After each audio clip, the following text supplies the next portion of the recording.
Para sa isang seaman na katulad ko, importante na may libangan sa barko. Pero minsan, nauubusan din kami ng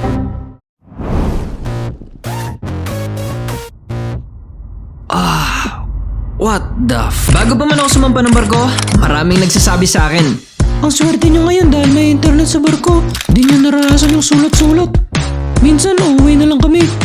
Di pa dumadating yung sulat. Geatay. Lumipas ang ilang taon at ngayon ay isa na akong ganap na seaman at masasabi kong tama ang sinabi nila sa akin. Pero, hindi doon nagtatapos ang kwentong to. Okay, so update. Si bro ay wala ng internet. So kailangan ako maghuwat og 3 days until mag-reset ang among internet. Well, I admit sa panahon ngayon, importante na yung internet. Especially sa mga tulad ko nagtatrabaho sa barko. And it's frustrating, especially if marami kang gustong ikwento sa kapatid mo, pero wala ka ng internet. Well, katulad na lang, nung binalot ng maraming nyebe, ang barko namin.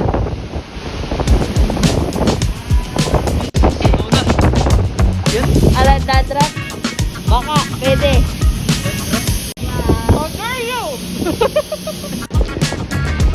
San Pedro nagwawag ng ano niya, ng dandruff. Grabe ang snow ba? Kaya may higa ka dyan, oh. Ikaw ba? No? Ay, alam mo, kahit mo si Banda. Sabi ko nga higa eh. Hindi nakapasok may lagnat. Ito yung snow na hinahanap ko. Guys, huwag na kayo magtaka. Ito kayo yung border namin. Maglalaro sa yelo. Ikaw kuya. Ilabas mo ang iyong hinanakit! Uy! Mag-i-enjoy lang muna kami dito.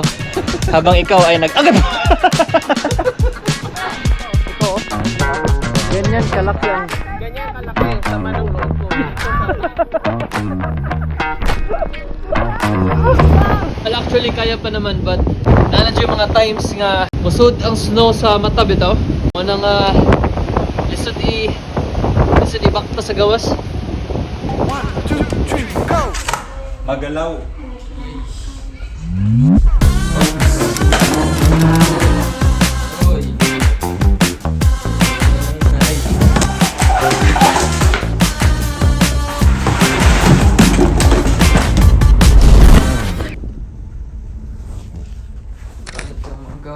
Kani di na jud madaog kuan ba? Di jud madaog higot. Kani jud may grabe. Imagine na natuog ko. Kani siya ni Abli naglagpot diri sa sahog. Bisag kapila na ka nagbarko ba? Di jud mawala ang kalipong bitaw. Wala say organization garan gay. Dito sa barko namin, bawat crew ay may 8 gig na pinagkakasya sa loob ng 7 araw. Malaki na yun kung tutuusin, pero kung malakas ang internet connection, malakas din ang bumawas kung gumagamit kami ng mga application. Kaya kailangan namin magtipid at hindi sa lahat ng oras ay nag-i-internet kami. Minsan, naghahanap kami ng paraan para malibang. Ready, mag-movie na tayo. Ay, pagkain na lang ang kulang. Kaya kami nauubusan ng Pepsi! Kasi kinukuha mo! Hoy, di wala akong kinuha. Hoy, isang cooler yung Pepsi na naiwan ng party. Nasa napunta? Asarip, asarip. Wala na doon. Nasa rep niya. And when I say malibang, Tagalog yun. Kasi kung Bisaya ka, well... Pantay na si Paan yung gilid yun. Pantay ka lo. Para ni mo lo. Pag-inom nagtambal para sa tamang tuhod. Ay!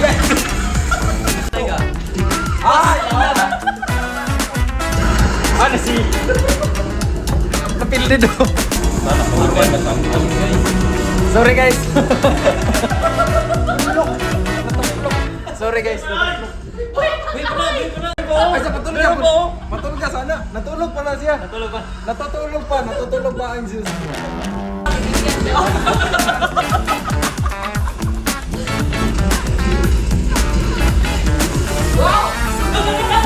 Unbelievable basketball. May pag-asa agay. Yay!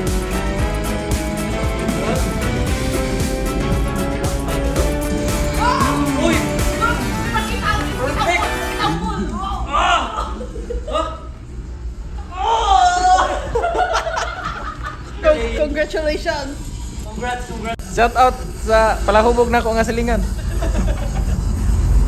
May mga seaman na masisipag. Look at this dude. At may mga seaman na magaling sa sayawan.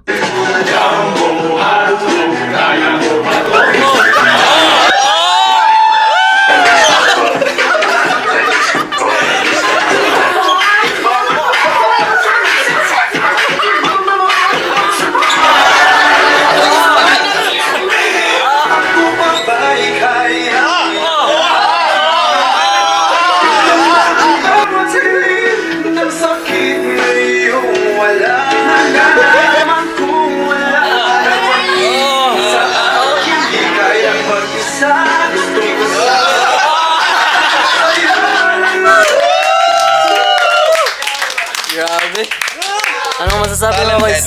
That dance is deducted to his salary. Pag ito ubos ng pera ko, yan ang pupuntahan. Siguro hindi ko kakayanin o baka hindi ko kayang gawin. Ito yung mga salitang minsan kong nababanggit sa mga pagkakataong may kulang. Mga bagay na gusto mong mangyari pero hindi nangyayari. Mga plano na hindi nasusunod. Pero sa mga ganong sandali mo rin mapagtatanto na kaya naman pala nating magpatuloy kahit may kulang.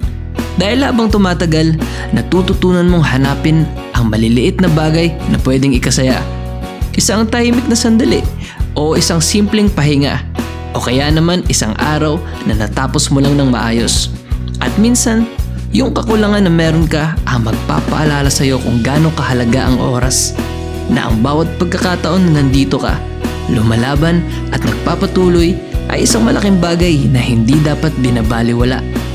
Kasi kahit hindi perpekto ang lahat, ang mahalaga, nandito ka pa rin at patuloy kang lumalaban.